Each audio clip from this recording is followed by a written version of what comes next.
as stewards of creation. We are not owners or masters of creation. It does not belong to us, but is given to us as gift, and we are responsible for it.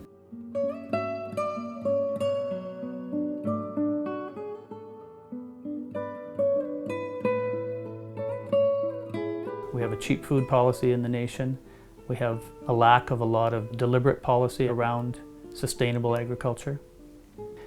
And that began to wear on me spiritually.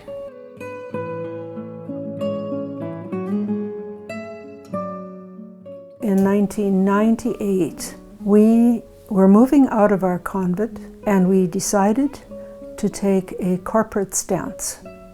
We talked about whether it should be something like nonviolence or peace, but in the end we chose reverencing creation, because that was something every single person in the congregation could identify with.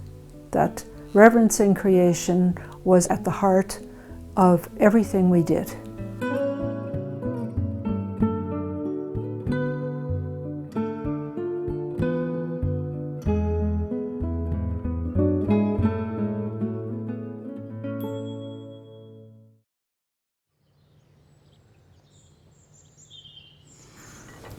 Point 4 is really about your grandson Oliver, and it's just an expansion of his responsibility in terms of responsible stewardship, and it's about the role of grandparents and all the things that grandparents are supposed to give to their kids and grandparents. The fourth theme is responsible stewardship, following the book of Genesis and the creation account, where human beings are identified as, in a certain sense, being responsible for creation. The text stresses that we have a responsibility for that gift. It begins with a beautiful quote from Pope Benedict, which stresses that that responsibility for creation includes finding the resources necessary for everyone to live with dignity.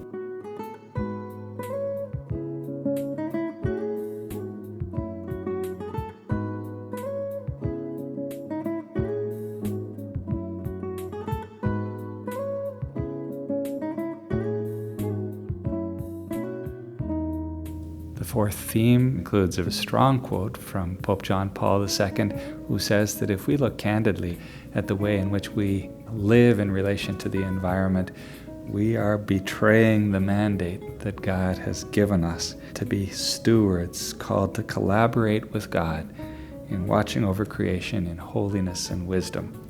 There's a real summons to a change of heart, a change of way of life in this fourth theme. We now have a Pope, Pope Francis, who feels equally strongly about environmental issues, and who's spoken about the way we've kind of made a mess of it, as he puts it, in relation to the earth. It is our home, and it is part of our human responsibility to care for the world.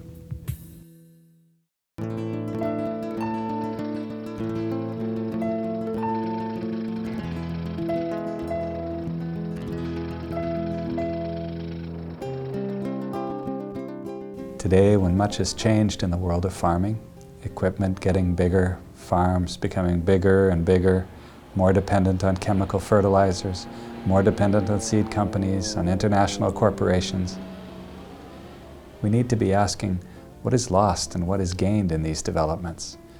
What are the values espoused and impacted by our way of farming? I believe we do well to learn from our family farmers, who foster a strong sense of community and whose livelihood from the land is characterized by a simplicity and earthiness. There's something for us to intentionally celebrate and reclaim there.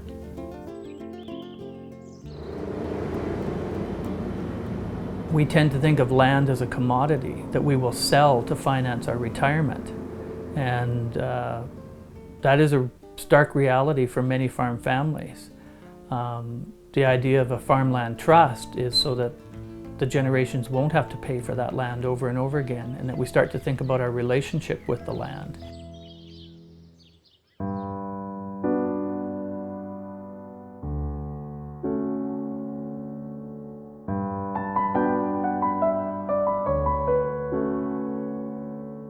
I heard the dog bark, and so I went over to the other side of the house, and here was this fellow in shorts and boots and a dog on a leash and a big rooster under his arm, marching along, wondering where he should put his 12 chickens that he had brought.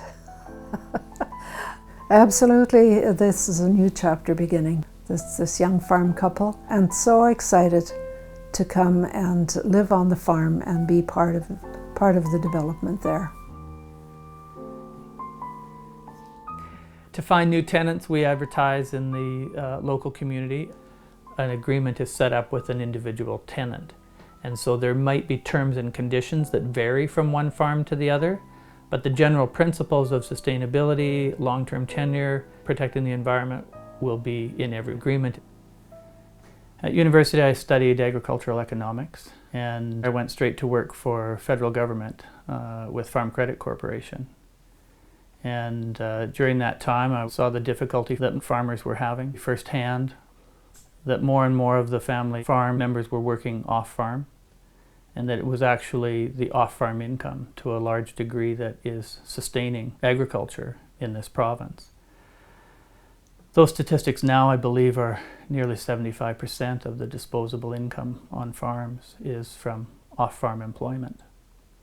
So as I sat on this side of the desk from farmers, seeing that happening, I began to ask myself the question, would I work a second job so that I could have this one? With the help of the Saskatchewan bishops and the 3 religious communities in the area, found my way into the farmland legacies and the sustainable agriculture. The idea of the farmland legacies is that land placed in trust is put there in perpetuity, so it will never be bought or sold again. It will not be part of the commodity market. So we will hold that land forever is the intent, and we will lease that back to where we can young beginning farmers for their lifetime or until their retirement age, and they may be able to pass those leases on to their children or the next generation, but it won't be through an ownership model. It will be through an access model. So I've got the application forms, and that's something I'll be working. We have 1,100 and some acres for use for this project alone. That's not to mention other acres that we have in other locations of the province and in Alberta. And I'm in my first discussions with people in Manitoba. So we're just on the cusp of how and where this will move forward, and that is up to the Spirit and where the Spirit takes it. And just like this young couple found us that came to the farm, and we feel it's a good fit, we just let things evolve.